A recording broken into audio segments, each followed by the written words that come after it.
Hi, Catherine here with Circle Art Designs. Today we will be working on the Thankfulness bracelet. This is a bead weaving bracelet using leaves and bicones from the October Bargain Bead Box series. This will be our project number 3. So let's get started. As I'm sitting down to my table, I want to tell you how much I missed y'all last week. Thank you for all your kind words and prayers. I don't know what I had, except I know it wasn't COVID, and I don't ever want to have it again. But I'm feeling so much better, and I'm so glad to be working on project number 3 of this series. So looking down at my mat on this beautiful November day, I want to thank God for all of you. I'm forgetting to be with you again today. So I've laid out my mat, and as luck would have it, I have my little pins right there where the center is supposed to be. What do you think? When I pull this up and look down, am I going to be in the center? I think I am. What a wonderful blessing.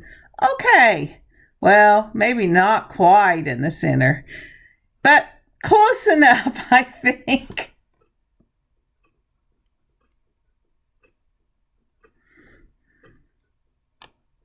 So we're starting off with this 6mm Adventurine round beads. These are lovely little green beads. They really put me in mind of jade. They are so pretty. And we don't use very many of them in this bracelet, but they're really a nice touch. And we have used these before. I got so many of them. They're the 4mm crystal faceted bicone beads. And they are in Magma AB, and they are just lovely.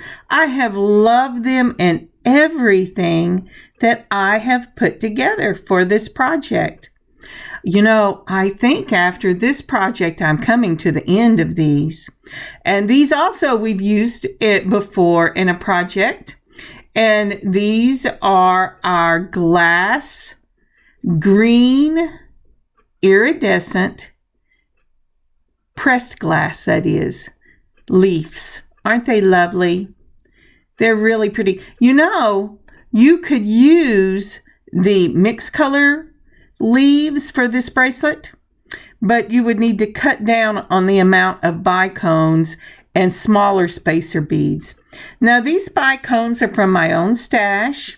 They're about 4mm, and they're in this lovely gold color, and I think they're just going to be the right touch for this beautiful, beautiful, elegant looking bead weaving bracelet. So next up, we will be pulling from my stash this illusion cord. I got this off of Amazon. It's a 0.3mm. It's really strong. It's kind of like the old fishing line people used to use. Also from my own stash, we have the gold tone clamshell endings for the ends of our bracelets. Our bracelet, we're only doing one, and some bead along, and the number 2, this is a round crimp. You will also need that to attach your bracelet to your clamshell finding or ending. Also, we will be using a lobster claw clasp and a couple of jump rings in the size you prefer. Okay, can you see this? Sometimes I kind of glance up at the camera, and I'm not really sure you can, but I really love these lobster claw clasps.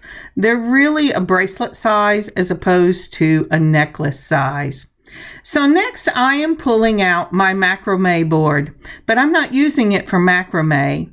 What I have done is I have marked it on the back side. This board is from Beadsmith, and as you can see, I've done the inches all the way down, and then I've also done the inches across. Now sometimes I use the short end, like the going across. And at first I started to do that, but I end up going ahead and doing it the long ways because I really want about a 6.5 inch bracelet. Now these are wine corks. If you can think of anything else that would work better, I would love to hear it. But I took a long time to get these wine corks because we don't drink a lot of wine at our house. But anyway, so you can put these are long needles. I've just lost the word. Straight pin. The word just flew out of my mind for a second. So what I do to attach these is I put the long straight pin straight through the board and into the cork. And then I'll do this on both sides because I like to have a slightly tilted, elevated just on one end, board to work with. I find it easier when I'm tying the knots. And if I'm doing a longer piece, I can take the little cording, whatever I'm using, and slip it into the little cuts at the 1 inch mark on either side of the board. So now I'm going to go ahead and set that aside, and we're going to prep our illusion cording. Now this is a sample I did to make sure this would hold of what I was going to do for the endings of this bracelet. And you will see it has the clamshell. Let's see if I show. And inside that clamshell, there is a mashed across. So what we're going, I went, what is it? I can see the picture. What is it? So I'm measuring out 2 lengths of this cording. That would be 2 15s or 30 inches total. That's a lot more than you think you're going to need, but remember, we're going to use this doubled and we're going to be tying knots as we weave this around each other. So right now I'm putting the ends together, making sure I've got that cut straight. And you know, even if after I did this, I ended up bending one of the little tips. Once I've got that cut, I'm going to take out my my number 2 crimps, and you will need 1 for each end of your necklace. Well, actually 2, the way I did this, because I wanted to make good and sure it was going to come out. And I'm also going to use a 3mm gold tone spacer ball. I got these off of Amazon in a set, and some super glue, although I'm not sure I showed you when I put the dollop of super glue in it. I just put one little dot inside my clamshell to make sure everything is secure. And you'll need some flat-nosed pliers. Actually, I always start out with the flat nose, but my flat nose don't have enough needle point to them, and so I usually end up with the curved. Anything you can get into that clamshell will be wonderful. So here I am. I'm meeting my ends together again. I'm going to make sure they're even. I don't know why I always try so hard to make sure they're even, because the first 2 knots I tie and they're not even anymore. But we always strive for perfection, at least in the beginning. Okay, I hope you can see that beautiful little clear wire, clear cording. It's really lovely to work with, but it is hard to show on camera. So the first thing I'm going to do is I'm going to take one of these crimps, and I am going to put it across the 2 wires. Now, if you've ever worked with crimps, you usually put the 2 cords. You usually put 1 cord or 1 wire through it, loop it, and then put that same wire back through it. But because we're doing bead weaving today, we're going to put both of the illusion cord through that number 2 crimp. And just like when you're doing a single wire, you do not want these to cross over each other. And that's what I'm being so careful about, trying to make sure that they do not cross over. Can you see that they're separated? I hope you can. I can, but I did this, and so I went, yeah, that looks good. And then when you let go of the bottom, it says, wait, I'm going to cross over for you. But that's what I'm doing here. Make sure you leave enough of a tail, because you're going to put something on after this crimp on your tail. So I have it. I'm held them sideways. I've got it. And I'm going to just take my chain nose pliers and mash that flat. Now, this is the real trick to this. Because you're mashing it flat, you want to take the very points of your chain nose pliers and mash them in the middle, kind of like you were making an M if you were using your crimping tool, but it's flatter, because a crimping tool, these would just pull out of. And then you're mashing both sides, and it should be this little flat, cute little rectangle gold piece. If you've mashed it with the wrong type of pliers, it'll take the color right off of this.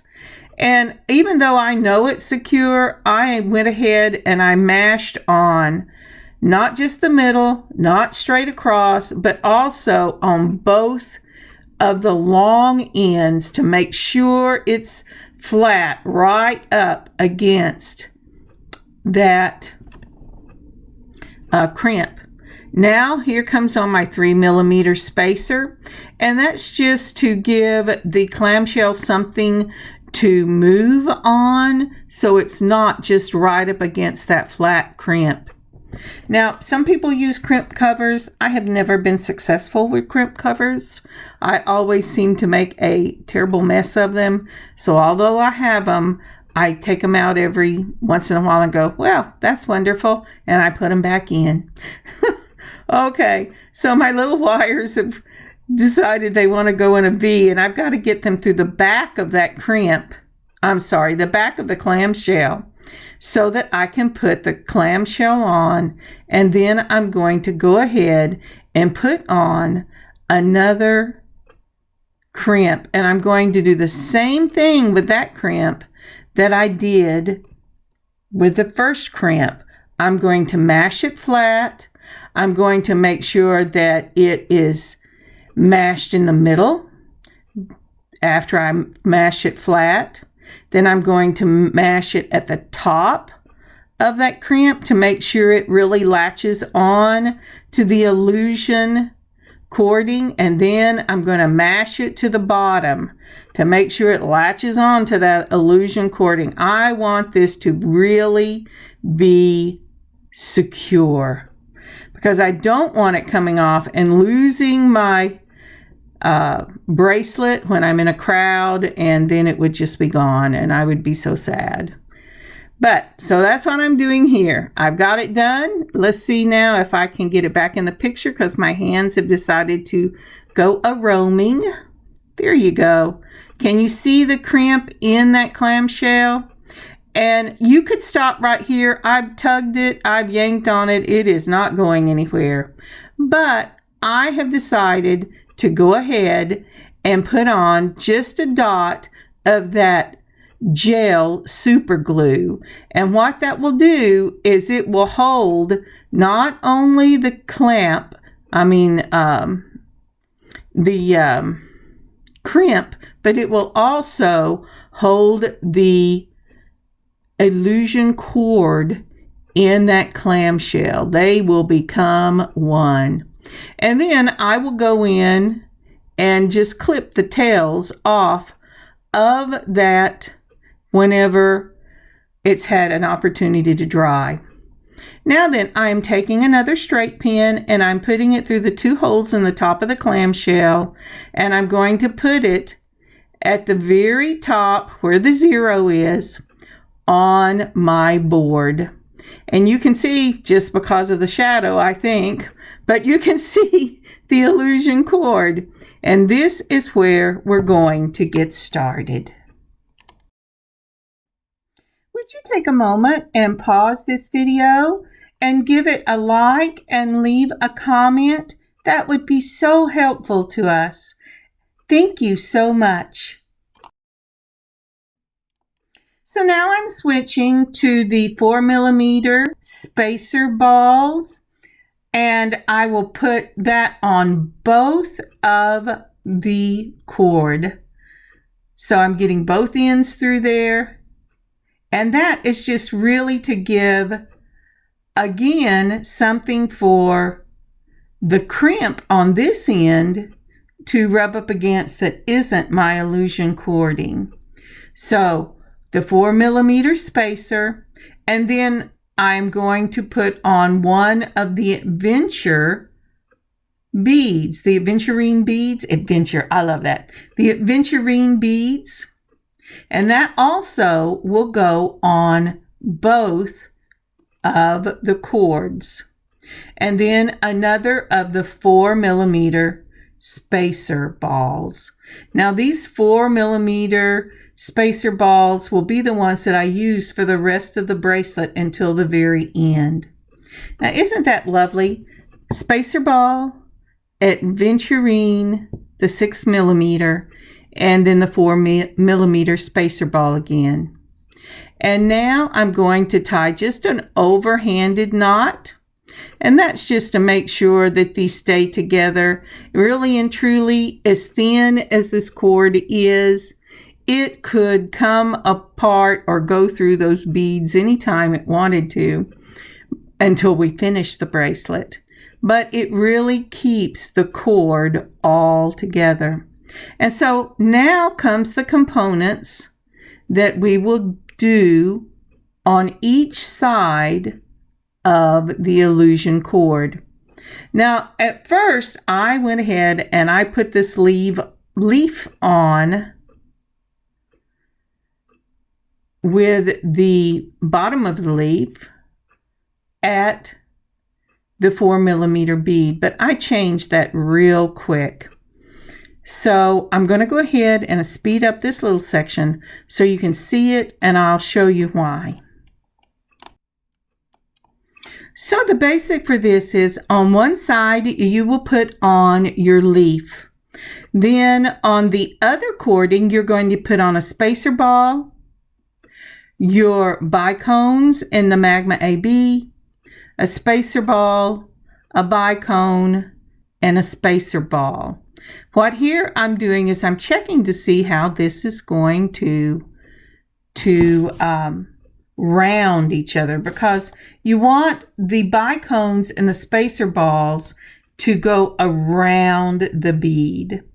And so that's what I'm checking to see. I've done this bracelet several times, but never with leaves.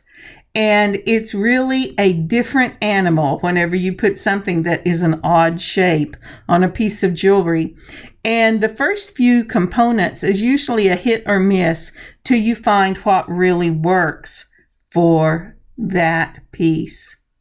So again, I have put on, if you'll notice, I've put on the leaf and a bicone.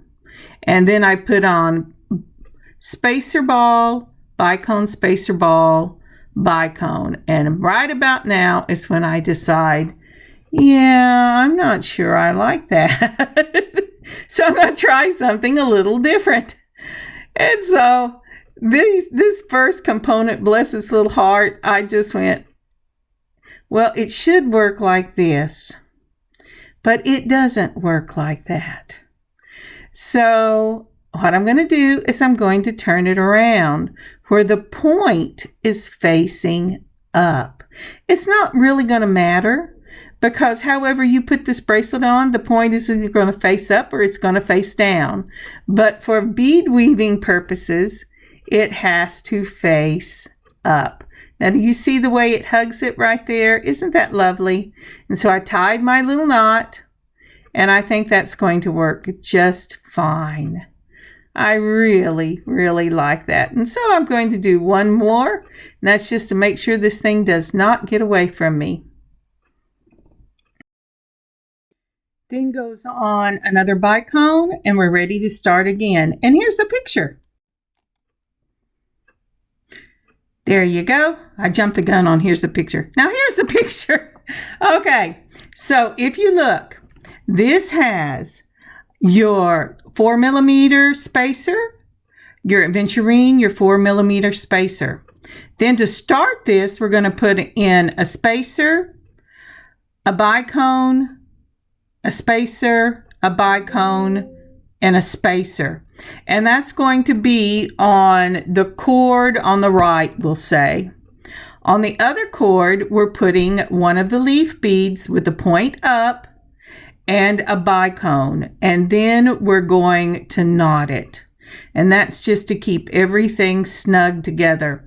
Now your piece might want to jump up on the board where your bicones and your spacers are. That's okay. When it lays on your arm and the warmth of your arm, this will relax and it will lay flat on your arm. You need to have this piece have some give and take on it so that it will lay round and lay flat on your arm. But I love the way this illusion cord just makes all of it just disappear and all you see are the beautiful beads. Isn't that lovely?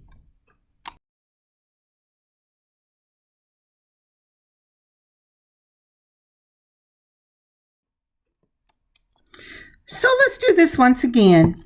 This time we're going to use the right cord. We're going to put the leaf point up. We're going to bring it right up to the bicone we ended, or you can see we didn't really end with it, but that's where it likes to sit at this moment. And then on the other side, we're going to put our spacer ball, our bicone, a spacer, a bicone, and a spacer. Now we're going to pull this together and make sure it's laying just the way we want it. Bring that point up. Now what did you know what I forgot? Because of the way the bicone sits on that side from last time, I'm going to have to put another spacer and a spacer ball. I just miscounted because I saw that bicone up there and went, oh, I've already done that. Don't you be confused like that. Okay, so now we're going to put our bicone on the right side where our leaf is for this time, and then we will tie it. Now, did you notice that the first one we put on the left side, the second one we put on the right side? Doesn't matter which one you start with, go opposite each time. And when we pull it up and we tie it, that is the way it looks. We're going to do 3 of these components just like that with the magic of video. And then we're going to go back to the very first component. The leaves are really your second component. Our first component, do you remember what it was? It was the spacer ball, the aventurine, and the spacer ball. And all of these go on both cords.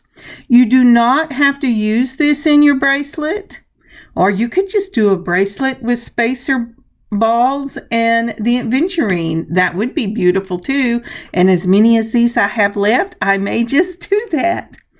And they would make a beautiful set together to wear as stacking bracelets. But for this one, we're going to go ahead and we're going to put our spacer, our aventurine, and our spacer on both cords. Let's see if I can get it moved up here. Yes, I picked up the wrong thing. I went, wait a minute, I am not doing bicone beads. I'm supposed to be using another spacer ball. So let's get this moved up. And that's how the break is going to be. And so the next one we will continue on from here after I tie it. Make sure you tie it just like that. And then you're going to do another one. And I'm going to go ahead and start the second components, the leaves, spacer balls, and bicones. And I will do 3 of those and then end in another one of the first components, which is the spacer ball, the aventurine, and the spacer ball. there I am. I'm going, why am I not using these little slits? I know to use these little slits. Okay, I'll be back. So we've made our next 3 component number 2s. And don't you think those look beautiful? I think they're gorgeous. And it's time for us to put on another component number 1. So I am putting on the spacer ball and the aventurine 6mm round and that beautiful green. That's just so pretty. And then another of the spacer balls. I am going to make one with just this. I think they will stack beautifully together. So once that is done, because I'm using an extender on this, I am going to go ahead and finish this bracelet off. Now I had said I wanted to make it 6.5, but by the time I get on the other clamshell and I get on my jump rings and the lobster claw, isn't that pretty? I'm sorry. I think that's just lovely. Don't look at the mess on the right side. It'll be fine. Okay, to continue on with what I was saying, once I get on the clamshell and the jump rings and the lobster claw, it's going to be right at 6.5 to 7 inches, depending on how big the closure I decide to use is. I know it's going to run just under 7 inches. And then with the extender, it will be perfect. All right, so now I am putting on my number 2 crimp. And remember, just like the first time, we have to put both wires through this, and you want to make sure that the illusion cording, I keep saying wires, but it's really illusion cording, does not cross. And you want to bring this crimp all the way down to your ball, that spacer ball you have just finished with. And then we're going to do the same thing we did on the other side. We're going to mash across it, make sure that it's flat, and then make kind of like a little pill shape. And then you're going to mash in the middle. You see, because if you just mash across it, did you see how it moved? Well, that's what we do not want. So once we get it mashed down really well and I get it where I want it, then I'm going to take and I'm going to mash in the middle and make sure that encloses those little illusion cords. Then I'm going to mash again, and then I will mash on the sides and on both the top and the bottom and make sure it's closed really well. Okay, once I've got that done, then I am going to put on my spacer ball. This we go back to the little 3mm. Okay, and we're going to put that on, and that's so that the clamshell isn't rubbing up against the cord between the crimp and the clamshell. So that will just give us something to allow it to move on and protect those little wires or those little cords. Now, once that is done, we will go ahead and put on our clamshell. I got to get the ends over there where they need to be. They went, I'm fighting you, I'm fighting you. And I said, I know you're fighting me. Stop it. But what has happened with all the knots that I've tied, one of my ends is really long, and one of my ends is about 1/2 inch to 1 inch shorter. So it's giving me a little trouble getting them together. But I've put on my 3mm spacer, Now I've got on my clamshell, and then I'm going to put on my other crimp. Now when you go to do your crimps, if you are having trouble getting inside that clamshell, if you will just very carefully open it up a little flatter, and you want to do this very carefully because it is real easy to break these clamshells when you're prying them back open, because remember, at the factory they have given this metal a memory, and the memory of this metal is I want to be bent. And so it's just like earrings or jump rings. If you fight quickly against that metal that has been given a memory, just like clay that's been given a memory, it will break on you. So I've got it real tight up against the bead. Well, not real tight, medium tight. Tight for me, because remember, we want some flex in this bracelet. If you get it too tight, it is going to buckle on you. And then I have changed to my round nose pliers because they have just a little bit more of a point on them. I really need to invest in some sharper pointed. I'm trying all of them. I have to get it in there, and I have to keep the wires from crossing, and I have got it. So it's beginning to mash, and this will be the same thing. I know it's going to be a little hard because you're working in that real tight space, but you can do this. You really can. If I can do it, you can do it. You're going to mash it down flat, and then you're going to go in and you're going to mash in the middle. You're going to mash again across it.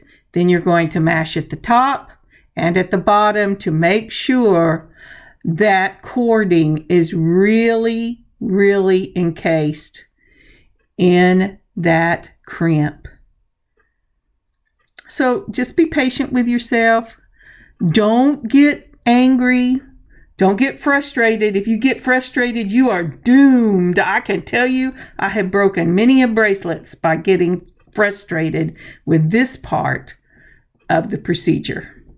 So and did you see how my clamshell is moving around? That's what you want. You want it to move around so that it will be the same. I have gone ahead and put a dollop of glue in there. I just forgot to hit the camera button. I had paused it to get the glue out, and then I forgot to hit the go again. So that is that side, and it is ready for your, and I said, well, I should wipe this off and at least show you what I was doing.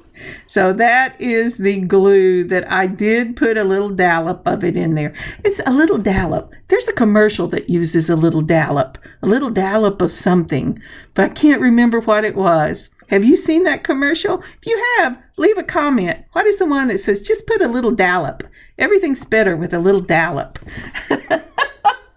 Okay, so onward. Now it's time to go ahead and put our jump rings on. Holding your jump ring between two chain nose pliers, twist one side of it to open it. Please do not pull it apart. That will ruin that jump ring. Just like with the clamshell, this metal has memory. Now for this bracelet, I am putting on my lobster claw first and onto my jump ring, and then I'm putting the jump ring through both holes on that clamshell.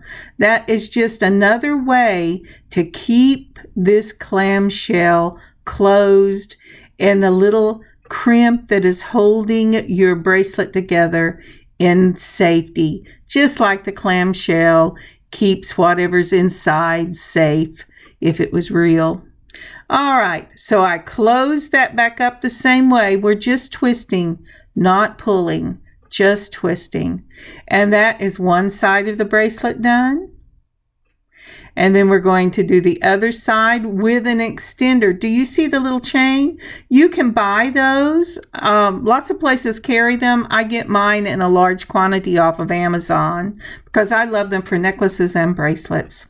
And for earrings, if you've seen very many of my videos. But I'm going to do the same thing and opening up that jump ring. I'm going to hold it through two pliers. Make sure your pliers are smooth on the inside so that you don't scar your metal. twist. Then I'm going to put on my extender, and then I'm going to put this jump ring through both holes of my bracelet. And I have already cut the little ends that were sticking up at the top of the illusion wire where I closed my clamshell. And then I'm just going to take it and I'm going to twist it back, making sure it's closed. And this bracelet is finished. Thank you so much for joining me today on this beading adventure. Like I said in the beginning, my blessing for this week is being able to be with you again. I love visiting. I love teaching. I love sharing. And I just really missed you guys last week. Isn't that lovely? I really love this bracelet. And you see how it is laying flat? That is why you don't have to worry about it jumping up at inopportune times when you're making this. Oh, I had a mosquito come across. It is cold outside and we are still having crazy mosquitoes come across, and I've checked everywhere for water. I have no idea where they're coming across, these nasty little black mosquitoes. And here it is on my form. It just lays so pretty. I love it. I love the aventurine in the middle of it. I love the break it gives it. It's just lovely. If you haven't left a comment and a like yet, please do. It really does help this channel. And I will see you at the end of the week. I hope you have a blessed rest of your week. And I hope you have an amazing beading adventure of your own. Catherine, circleartdesigns.square.site. I'll put pictures up at the back. Did I say that already? Well, I'm saying it again. I'll put pictures up at the back. Bye, y'all. Blessings. Have a great week. Oh, and this should be up in the shop. I will be putting this one in the shop. Doesn't mean I won't eventually keep it for myself, but there it is. Bye, y'all.